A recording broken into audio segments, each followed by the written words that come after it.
Hi all, എല്ലാവർക്കും unique അക്കാഡമിയുടെ പുതിയൊരു ക്ലാസ്സിലേക്ക് സ്വാഗതം. അപ്പോൾ ഇന്ന് നമ്മൾ നോക്കാനായിട്ട് പോകുന്നത് നമ്മുടെ LP UP ഇൻ്റർവ്യൂവിന് ആവശ്യമായിട്ടുള്ള ഒരു ടോപ്പിക്കാണ്. ഇൻ്റർവ്യൂവിന് മാത്രമല്ല, നമ്മളൊരു സ്കൂളിലെ അധ്യാപകരായി പ്രവർത്തിക്കുമ്പോൾ നമ്മൾ ഉറപ്പായിട്ടും അറിഞ്ഞിരിക്കേണ്ട ഒരു ടോപ്പിക്കാണ് സ്കൂളിലെ പ്രധാന രേഖകൾ എന്തെല്ലാമാണ് എന്നുള്ളത്. അല്ലേ, സ്കൂൾ റെക്കോർഡ്സ് അല്ലെങ്കിൽ സ്കൂളിൽ സൂക്ഷിക്കുന്ന പ്രധാനപ്പെട്ട രേഖകൾ എന്തെല്ലാമാണ് നമുക്ക് നോക്കാം. പ്രധാനമായും നമുക്ക് ഈ സ്കൂളിൽ സൂക്ഷിക്കുന്ന രേഖകളെ 5ആയി തിരിക്കാം. 5 തരം രേഖകളായിട്ട് നമുക്ക് ക്ലാസിഫൈ ചെയ്യാം. ഒന്നാമത്തേത് ജനറൽ രേഖകൾ. രണ്ടാമത്തേത് സാമ്പത്തിക രേഖകൾ. മൂന്നാമത്തേത് വിദ്യാഭ്യാസപരമായ രേഖകൾ. 4 ഉപകരണ രജിസ്റ്റർ സംബന്ധമായ രേഖകൾ. അതുപോലെ കത്തിടപാടുകളെ സംബന്ധിക്കുന്ന രേഖകൾ. ഇപ്പോൾ പ്രധാനമായും എത്ര തരത്തിലുള്ള രേഖകളാണ് നമ്മുടെ സ്കൂളുകളിൽ കാണപ്പെടുന്നതെന്ന് ചോദിച്ചാൽ ജനറൽ രേഖകളുണ്ടാകും, സാമ്പത്തിക രേഖകളുണ്ടാകും, വിദ്യാഭ്യാസപരമായ രേഖകളുണ്ടാകും, ഉപകരണ രജിസ്റ്റർ, കത്തിടപാടുകൾ. നമുക്ക് ഓരോന്നും ഡീറ്റെയിൽഡ് ആയിട്ട് നോക്കാം. ഓരോന്നിൻ്റെയും അണ്ടറിൽ വരുന്ന രേഖകൾ എന്തൊക്കെയാണെന്ന് നമുക്ക് നോക്കാം. ജനറൽ രേഖകൾ. ഇപ്പോൾ ജനറൽ രേഖകൾക്ക് ഉദാഹരണമാണ് നമ്മുടെ സ്കൂൾ കലണ്ടർ എന്ന് പറയുന്നത് ഒരു ജനറൽ ആയിട്ടുള്ള ഒരു രേഖയാണ് സ്കൂളിൽ സൂക്ഷിക്കുന്നത്. മിക്കവാറും എല്ലാ സ്കൂളുകളിലും നമ്മുടെ HMൻ്റെയൊക്കെ റൂമിലെ സ്കൂൾ കലണ്ടർ, അതുപോലെ സ്റ്റാഫ് റൂമിലെ സ്കൂൾ കലണ്ടർ തൂക്കിയിട്ടിരിക്കുന്നത് കാണാം.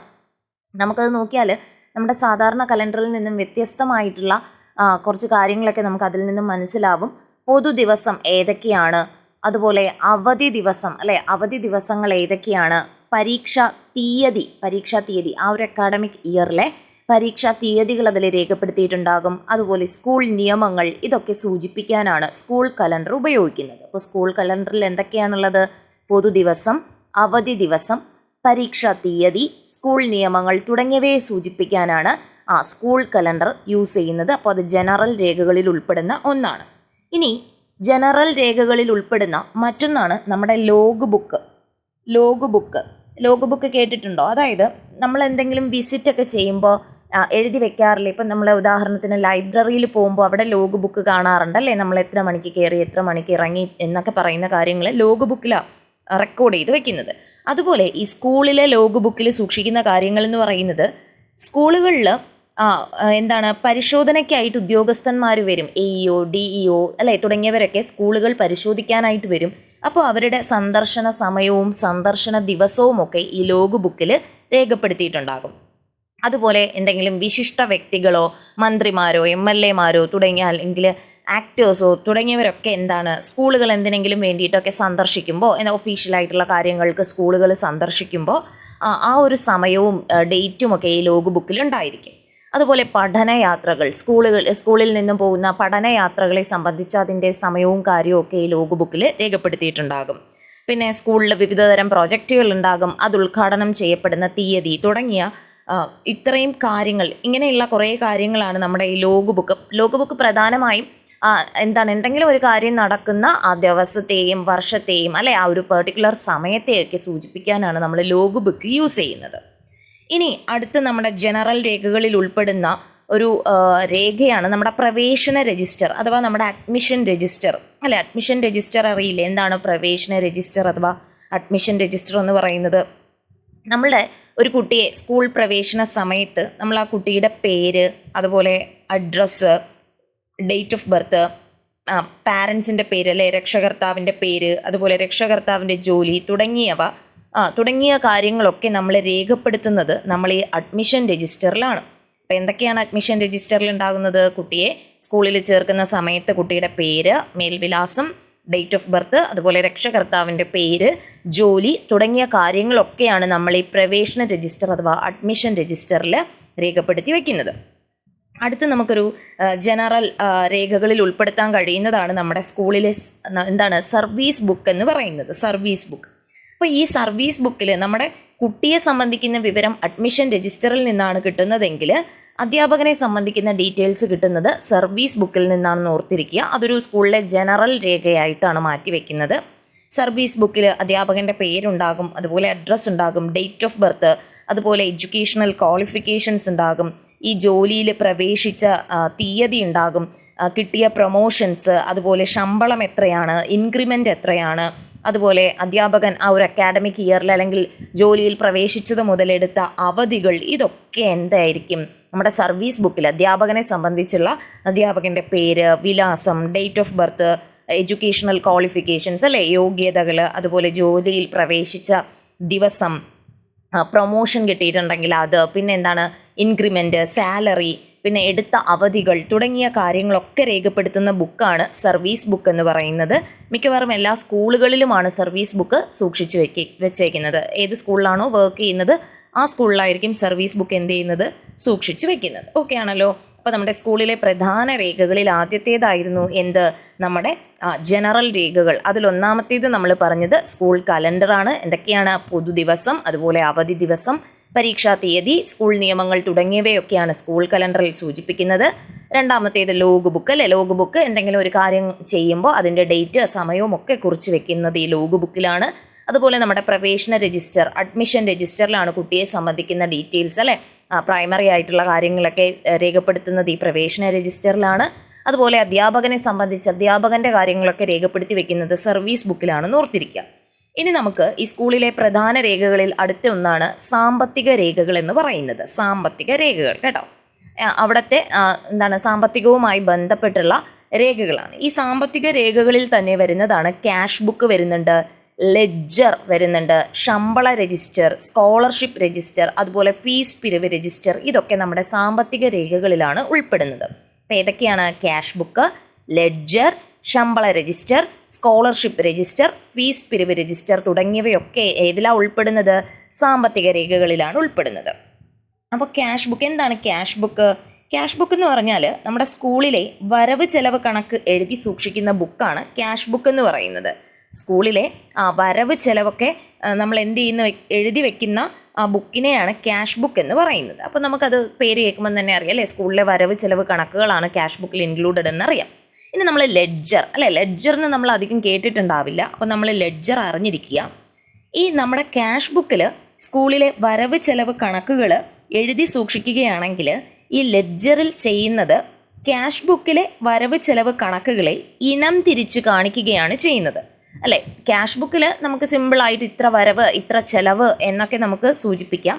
എന്നാൽ ലെഡ്ജറിൽ കുറച്ചുകൂടെ ഡീറ്റെയിൽഡ് ആയിട്ട് എന്താണ് നമ്മുടെ ചെലവ് കണക്കുകൾ, വരവ് ചെലവ് കണക്കുകൾ ഇനം തിരിച്ച് കാണിക്കുന്ന ബുക്കാണ് ലെഡ്ജർ എന്ന് പറയുന്നത്. അപ്പോൾ ക്യാഷ് ബുക്കും ലെഡ്ജറും തമ്മിലുള്ള ഡിഫറൻസ് അറിഞ്ഞിരിക്കുക. ക്യാഷ് ബുക്ക് എന്ന് പറയുന്നത് സ്കൂളിലെ വരവ് ചെലവ് കണക്കുകൾ കാണിക്കുന്ന ബുക്കാണ് ക്യാഷ് ബുക്ക്. എന്നാൽ ഈ ക്യാഷ് ബുക്കിലെ വരവ് ചെലവ് കണക്കുകളെ ഇനം തിരിച്ച് കാണിക്കുന്നതിനുള്ള ബുക്കിനെയാണ് ലെഡ്ജർ എന്ന് പറയുന്നത്. ഇനി ശമ്പള രജിസ്റ്റർ അല്ലേ, അല്ലെങ്കിൽ നമ്മൾ അതിനെ അക്വിൻറ്റൻസ് റെക്കോർഡ് എന്നും പറയുന്നുണ്ട് കേട്ടോ. ശമ്പള രജിസ്റ്റർ അല്ലെങ്കിൽ അക്വിൻറ്റൻസ് റെക്കോർഡ്, അതായത് എന്താണ് അധ്യാപകരുടെ ശമ്പളം, പിന്നെ അതുപോലെ നോൺ ടീച്ചിങ് സ്റ്റാഫ്സ് ഉണ്ടായിരിക്കും, അവരുടെ ശമ്പളം, ഇതൊക്കെ കാണിക്കുന്നത് ശമ്പള രജിസ്റ്ററിലാണ്. എന്താണ് കോർട്ട് ഫീസ് സ്റ്റാമ്പിലൊക്കെ സൈൻ ചെയ്തിട്ടാണ് ഈ പണം കൈപ്പറ്റിയതായിട്ടൊക്കെ കാണിക്കുന്നത്. പക്ഷെ ഇന്ന് കൂടുതൽ നമുക്ക് എന്താണ് ഓൺലൈനായിട്ട് നമ്മുടെ അക്കൗണ്ടിൽ ക്യാഷ് വരികയാണ് ചെയ്യുന്നത് കേട്ടോ. ഇനി അടുത്ത രജിസ്റ്റർ എന്ന് പറയുന്നത് സാമ്പത്തിക രേഖകളിൽ വരുന്നതാണ് സ്കോളർഷിപ്പ് രജിസ്റ്റർ അല്ലേ. ഒരു സ്കൂളാവുമ്പോൾ പല തരത്തിലുള്ള സ്കോളർഷിപ്പ് ഉണ്ടാകും. ഉദാഹരണം ഇപ്പോൾ നമ്മുടെ LSS സ്കോളർഷിപ്പ്, USS സ്കോളർഷിപ്പ്, ഇതിനെ സംബന്ധിക്കുന്ന രേഖകൾ അല്ലേ, സാമ്പത്തികമായിട്ടുള്ള ഈ സ്കോളർഷിപ്പ് രേഖകളും അതുപോലെ മറ്റ് പല സ്കോളർഷിപ്പ് കിട്ടുന്നവരുണ്ടായിരിക്കും. എന്താണ് pre metric scholarship, post metric scholarship. അപ്പോൾ ഈ സ്കോളർഷിപ്പുകളെല്ലാം തന്നെ പണവുമായി ബന്ധപ്പെട്ടതാണ്. അതുകൊണ്ട് അത് സാമ്പത്തിക രേഖകളിലാണ് ഉൾപ്പെടുത്തിയിരിക്കുന്നത്. ഇനി അതുപോലെ ഫീസ് പിരിവ് രജിസ്റ്റർ അല്ലേ, സ്കൂളിൽ എന്തിനെങ്കിലുമൊക്കെ ഫീ കളക്ട് ചെയ്യാറുണ്ട്. അപ്പോൾ ആ ഒരു കാര്യങ്ങളൊക്കെ നമ്മുടെ ഫീസ് പിരിവ് രജിസ്റ്റർ എന്ന് പറയുന്ന ബുക്കിലാണ് രേഖപ്പെടുത്തുന്നത്.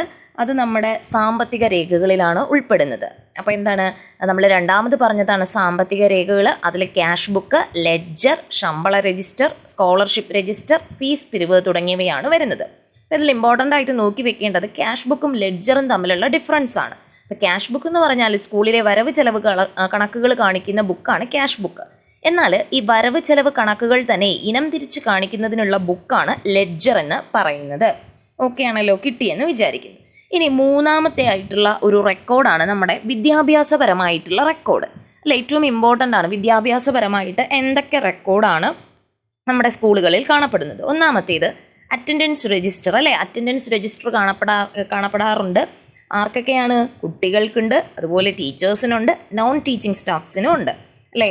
ഓരോരുത്തർക്കും ഓരോ അറ്റൻഡൻസ് ബുക്ക് അല്ലേ, എല്ലാവർക്കും കൂടെ ഒന്നല്ലല്ലോ. അപ്പോൾ അറ്റൻഡൻസ് രജിസ്റ്ററിൽ കുട്ടികൾക്ക് അറ്റൻഡൻസ് രജിസ്റ്റർ ഉണ്ട്, അതുപോലെ ടീച്ചേഴ്സിനുണ്ട്, നോൺ ടീച്ചിങ് സ്റ്റാഫ്സിനും അറ്റൻഡൻസ് രജിസ്റ്റർ ഉണ്ട്. അടുത്തതെന്ന് പറയുന്നത് ടൈം ടേബിൾ അല്ലേ. ടൈം ടേബിൾ എന്ന് പറയുന്നത് എങ്ങനെയാണ്, ഇപ്പോൾ നമ്മുടെ ഇയർ വൈസ് ആയിട്ടുള്ള ടൈം ടേബിൾ അല്ലെങ്കിൽ കലണ്ടർ ഉണ്ടാകും. അതുപോലെ ഓരോ ക്ലാസ്സിനുമുള്ള ടൈം ടേബിൾ, ഇങ്ങനെ ഓരോ അധ്യാപകൻ്റെയും ടൈം ടേബിൾ, അങ്ങനെ വിവിധ രീതികളിലുള്ള ടൈം ടേബിൾ ഉൾപ്പെടുന്നത് വിദ്യാഭ്യാസപരമായിട്ടുള്ള റെക്കോർഡിലാണ്. ഓക്കെ.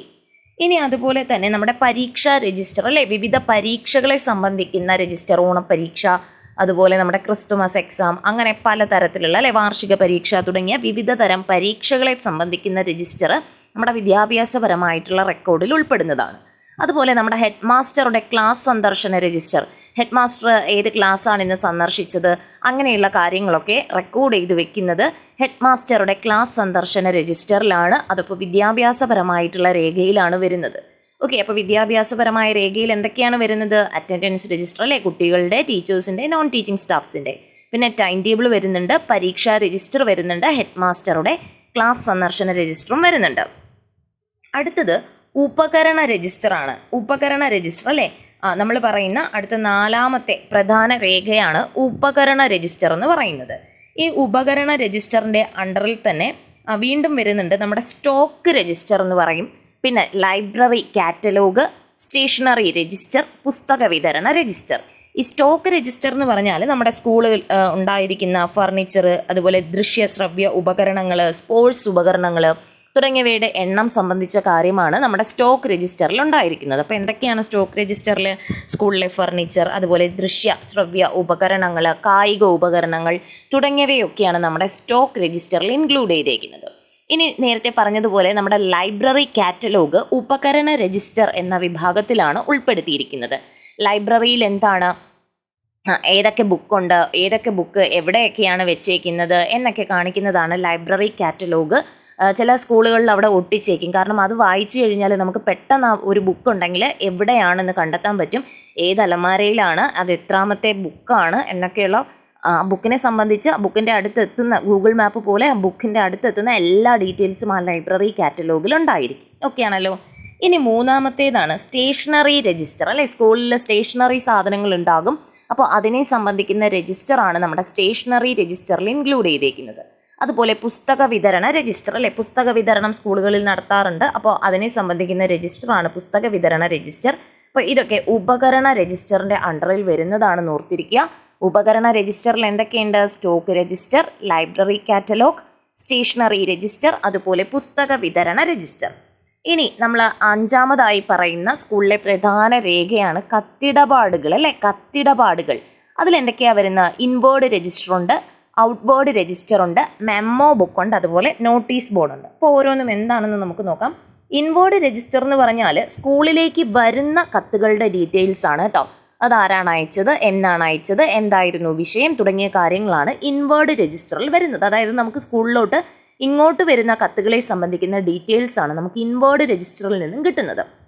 അപ്പോൾ ഔട്ട്വേർഡ് രജിസ്റ്ററോ അതിൻ്റെ ഓപ്പോസിറ്റ് ആയിരിക്കും അല്ലെ. ഔട്ട്വേർഡ് രജിസ്റ്റർ എന്ന് പറഞ്ഞാൽ നമ്മൾ സ്കൂളിൽ നിന്നും വിവിധ വ്യക്തികൾക്ക് അയക്കുന്ന കത്തുകളെ സംബന്ധിക്കുന്ന വിവരങ്ങളാണ് നമുക്ക് ഔട്ട്വേർഡ് രജിസ്റ്ററിൽ കിട്ടുന്നത്. എന്തൊക്കെയാണ് നമ്മൾ സ്കൂളിൽ ആർക്കാണ് കത്തയച്ചത്, എന്നാണ് കത്തയച്ചത്, എന്തായിരുന്നു പ്രതിപാദ്യ വിഷയം തുടങ്ങിയ കാര്യങ്ങളൊക്കെയാണ് നമ്മുടെ ഔട്ട്വേർഡ് രജിസ്റ്ററിൽ ഇൻക്ലൂഡ് ചെയ്തിരിക്കുന്നത്. ഇനി മെമ്മോ ബുക്ക് അല്ലേ. മെമ്മോ ബുക്ക് എന്ന് പറഞ്ഞാൽ എന്തെങ്കിലും മെമ്മോ ഒക്കെ നൽകിയത് രജിസ്റ്റർ ചെയ്ത് വെച്ചേക്കുന്ന ബുക്കിനെയാണ് മെമ്മോ ബുക്ക് എന്ന് പറയുന്നത് കേട്ടോ. അധ്യാപകർക്കോ കുട്ടികൾക്കോ ഒക്കെ മെമ്മോ നൽകിയത് എന്തെങ്കിലും ഉണ്ടെങ്കിൽ അതിനെ സംബന്ധിക്കുന്ന ഡീറ്റെയിൽസ് ആണ് നമ്മുടെ മെമ്മോ ബുക്കിൽ വരുന്നത്. പിന്നെ വരുന്നത് നമ്മുടെ നോട്ടീസ് ബോർഡ് അല്ലേ. സ്കൂളിലെ വിവരങ്ങളൊക്കെ നമ്മൾ നോട്ടീസ് ബോർഡിലാണ് ഇടാറുള്ളത്. അപ്പോൾ ഈ നോട്ടീസ് ബോർഡ് കത്തിടപാടുകളിൽ വരുന്നതാണ്. ഈ നോട്ടീസ് ബോർഡും സ്കൂളിലെ പ്രധാനപ്പെട്ട ഒരു രേഖ തന്നെയാണ്. ഓക്കെ ആണല്ലോ. അപ്പോൾ ഇത്രയും കാര്യങ്ങളാണ് നമ്മൾ സ്കൂളിലെ പ്രധാന രേഖകളുമായി ബന്ധപ്പെട്ട് നമ്മൾ അറിഞ്ഞിരിക്കേണ്ടത്. പ്രൈമറിലി നമ്മൾ ഇത്രയും കാര്യങ്ങൾ അറിഞ്ഞിരിക്കണം കേട്ടോ. സ്കൂളിൽ എന്തൊക്കെയാണ് പ്രധാനമായും സൂക്ഷിച്ചിരിക്കുന്ന രേഖകൾ എന്ന് നമ്മൾ അറിഞ്ഞിരിക്കണം. കുറേയൊക്കെ നമുക്ക് എന്താണ് നമ്മൾ കേട്ടിട്ടുണ്ട്, പക്ഷേ നമ്മുടെ ലെഡ്ജറും അതുപോലെ ക്യാഷ് ബുക്കും തമ്മിലുള്ള ഡിഫറൻസ് ഒക്കെ അറിഞ്ഞിരിക്കണം. ഓക്കെ. അപ്പോൾ എന്തായിരുന്നു നമ്മളിന്ന് നോക്കിയത്? നമ്മളിന്ന് സ്കൂൾ റെക്കോർഡ്സ് ആണ് നോക്കിയത്. അപ്പോൾ 5 തരം രേഖകളെ പറ്റി പറഞ്ഞു. ജനറൽ രേഖകൾ, സാമ്പത്തിക രേഖകൾ, വിദ്യാഭ്യാസപരമായ രേഖകൾ, ഉപകരണ രജിസ്റ്റർ, അതുപോലെ കത്തിടപാടുകൾ. ഇപ്പോൾ ജനറൽ രേഖയിലാണ് നമ്മുടെ സ്കൂൾ കലണ്ടർ, അതുപോലെ ലോഗ് ബുക്ക്, പ്രവേശന രജിസ്റ്റർ, സർവീസ് ബുക്കൊക്കെ ഇൻക്ലൂഡ് ചെയ്തേക്കുന്നത്. സാമ്പത്തിക രേഖകളിലാണ് ക്യാഷ് ബുക്ക്, ലെഡ്ജർ, ശമ്പള രജിസ്റ്റർ, സ്കോളർഷിപ്പ് രജിസ്റ്റർ, ഫീസ് പിരിവ് രജിസ്റ്റർ ഒക്കെ ഇൻക്ലൂഡ് ചെയ്തേക്കുന്നത്. അതുപോലെ വിദ്യാഭ്യാസപരമായിട്ടുള്ള രേഖകളിലാണ് അറ്റൻഡൻസ് രജിസ്റ്റർ, പരീക്ഷാ രജിസ്റ്റർ, ടൈം ടേബിൾ, ഹെഡ് മാസ്റ്ററുടെ ക്ലാസ് സന്ദർശന രജിസ്റ്റർ ഒക്കെ ഇൻക്ലൂഡ് ചെയ്തേക്കുന്നത്. ഉപകരണ രജിസ്റ്ററിൽ stock register, library catalogue, stationery register, പുസ്തക വിതരണ രജിസ്റ്റർ എന്നിവയെപ്പറ്റി സൂചിപ്പിക്കുന്നു. അതുപോലെ കത്തിടപാടുകളിൽ inward register, outward register, memo book, notice board തുടങ്ങിയ കാര്യങ്ങളാണ് നമ്മുടെ കത്തിടപാടുകൾ എന്ന വിഭാഗത്തിൽ പറയുന്നത്.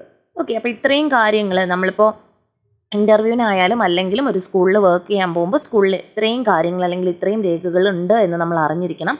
ഇനി പുതുതായിട്ട് നിങ്ങൾക്കറിയാവുന്ന എന്തെങ്കിലും സ്കൂളിലെ പ്രധാനപ്പെട്ട രേഖകളുണ്ടെങ്കിൽ നിങ്ങൾ കമൻറ്റ് ബോക്സിൽ അറിയിക്കുക കേട്ടോ. അപ്പോൾ എനിക്കറിയാവുന്ന കാര്യം ഞാൻ ഷെയർ ചെയ്തു.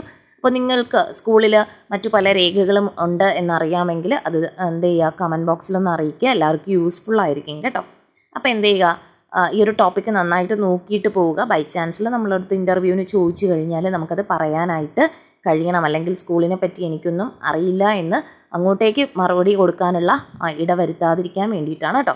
അപ്പോൾ എന്ത് ചെയ്യുക, നമ്മുടെ ചാനലിൽ തന്നെ LPUP ഇൻ്റർവ്യൂവിന് വേണ്ടിയിട്ടുള്ള കുറച്ചധികം ക്ലാസ്സുകളൊക്കെ ചെയ്തിട്ടുണ്ട്. അപ്പോൾ അത് കാണാത്തവരുണ്ടെങ്കിൽ കാണുക. പ്ലേലിസ്റ്റിൽ നോക്കിയാൽ മതി, LPUP ഇൻ്റർവ്യൂ എന്ന് പറഞ്ഞിട്ടിട്ടുണ്ട്.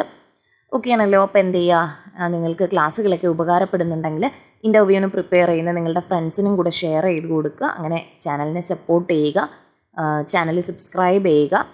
എല്ലാവരും നന്നായിട്ട് പഠിക്കുക, റിവൈസ് ചെയ്യുക. Happy learning. Thank you all.